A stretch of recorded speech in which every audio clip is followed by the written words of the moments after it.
The Dark Side of Hugh Hefner, What They Don't Tell You. You may have heard of Hugh Hefner as the founder of Playboy magazine, and it's quite known that he lived and spent his life in luxury and elegance before his death on September 27, 2017, at the age of 91. However, needless to say, even the richest people in the world have a dark side to live with.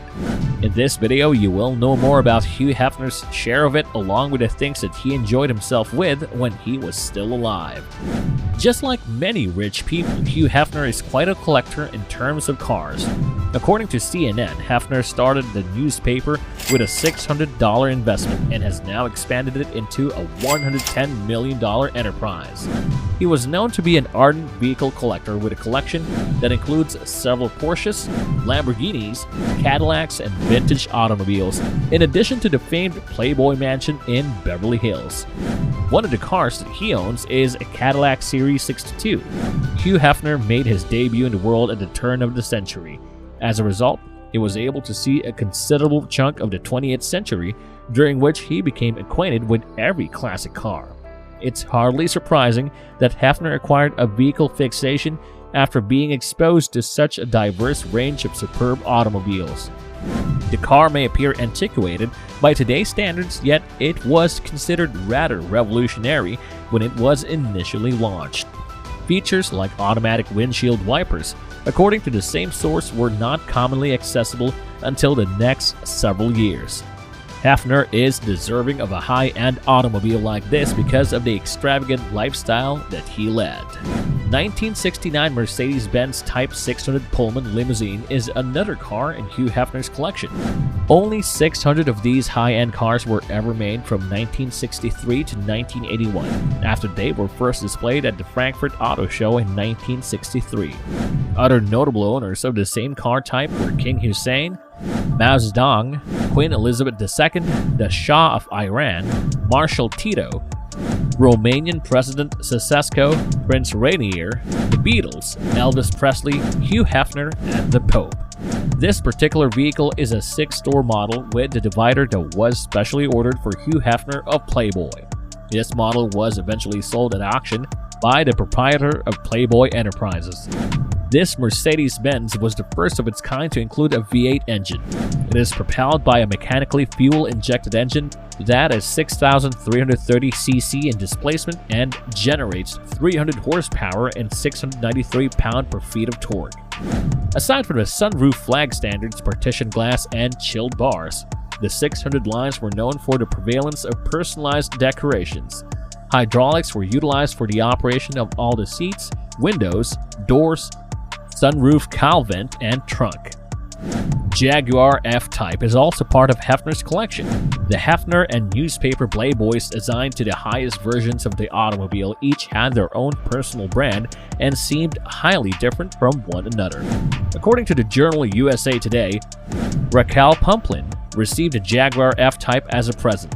She smiled as she posed for photos next to the automobile after it was handed to her at the Playboy mansion. Although Jaguar cars are not historically known for their dependability or ability to withstand the test of time, they shine when it comes to luxury. Furthermore, they are regarded as fashionable.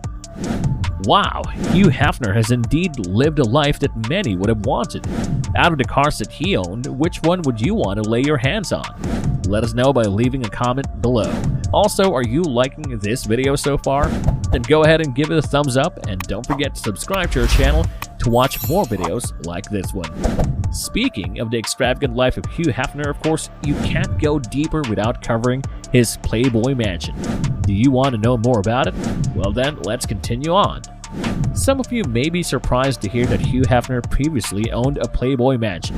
In truth, the headquarters of Playboy magazine was in Chicago throughout the 1950s and 1960s. Hugh Hefner purchased a 30,000 square foot home in Chicago's Gold Coast district in 1959. The property's address was 1340 North State Parkway. This was the first Playboy house, and it had the first grotto in the basement. This grotto included a bar next to a swimming pool, making it an ideal site for throwing parties.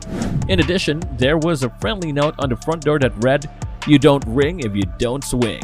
you should now have a clearer picture of what happened inside Hefner's Chicago home. The inventor of Playboy died there, surrounded by friends, celebrities, exotic animals, and even bunnies. Because the estate is so large and has hosted so many visitors and events, it takes a full-time workforce of 80 workers to manage the grounds, which include electricians, butlers, security, plumbers, cooks, landscapers, and even zoo employees. Other features of this property also include a bowling rink, a gaming room, bedrooms for Hefner's Chicago Playboy Club, and flats owned by Hefner's close friends or workers. Barbie Bennett, Hefner's girlfriend at the time, discovered a mansion on 5.7 acres outside Los Angeles in 1971. She persuaded Hefner to buy the house for $1.1 million, making it the most expensive real estate transaction in Los Angeles history at the time. Speaking of the Playboy Mansion, some people don't see it as something to be proud of. One of these people is Holly Madison. She gave a negative account of her time as a Playboy bunny in the book which she authored. She said that Hefner would watch porn, consume drugs, and masturbate in front of his bunnies after being forced to wear matching nightgowns. Holly said that there was no chance of physical intimacy with the Playboy King and that she doesn't remember much of what happened because it happened so quickly. Another female who had a bad experience at the hand of Hugh Hefner is Carla Howe. Carla Howe was a Playboy model. The females in the mansion had a severe curfew at 9 p.m. and were not even permitted to bring friends to the residence to meet them. She told The Sun that the people reminded her of an elderly care home rather than a paradise for wild sex. We also have Kendra Wilkinson on the list. ITV's I'm a Celebrity, Get Me Out of Here Wilkinson, a former bunny, said that she had a sexual encounter with Hefner when she was 18. At that time, Hefner was 78. She claimed in her book, Kendra Cribs Cocktails and Getting My Sexy Back, that for her to make it through such evenings, she either had to become really drunk or consume a significant amount of marijuana. She went on to explain how there was just no other choice. As she explained it, she would pull away at the minute mark, and that would be the end of the sexual encounter. It was almost as if she were working a job, since she was doing the same thing over and over again. She did not desire to have sexual contact with him anyway. It was just something that had to be done. Kendra also alleged that he once targeted her. She described a time when they were all in a limo with Hefner on their way to a book signing. He drew her away to check if everything was okay. She confessed to him that she felt worried about her appearance because everyone else seemed to be so lovely, and he responded to her saying that she was a bit bigger and that maybe she should get some exercise at the gym. Last but not the least, we have Isabella St. James. In her memoirs, a fellow playmate who spent time at the house stated that her experience there was not as lovely as people on the outside may believe. She revealed this in the Bunny Tales Behind Closed Doors at the Playboy Mansion episode titled Behind Closed Doors at the Playboy Mansion. Hefner personally gave the stipends to the ladies every Friday. According to Isabella, they had to go to Hef's room and wait for him to clean up all of the dog poo on the carpet.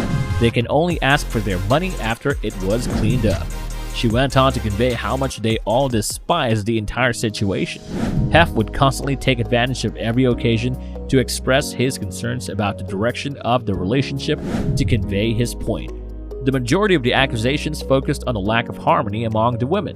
He would also say that they lacked sexual engagement during bedroom parties. His visitors raised both of these concerns. He wouldn't want to give them the allowance and then use it as a weapon if they'd been out of town for whatever reason and had missed one of the official going-out occasions. The lives of these girls in the Playboy Mansion are indeed quite inconvenient, but we can't deny that the Playboy Mansion former has lived a lavish lifestyle and is worth to be mentioned. And that, folks, concludes our video about the lifestyle of Hugh Hefner. Thank you for watching this video and see you on the next one. Goodbye for now.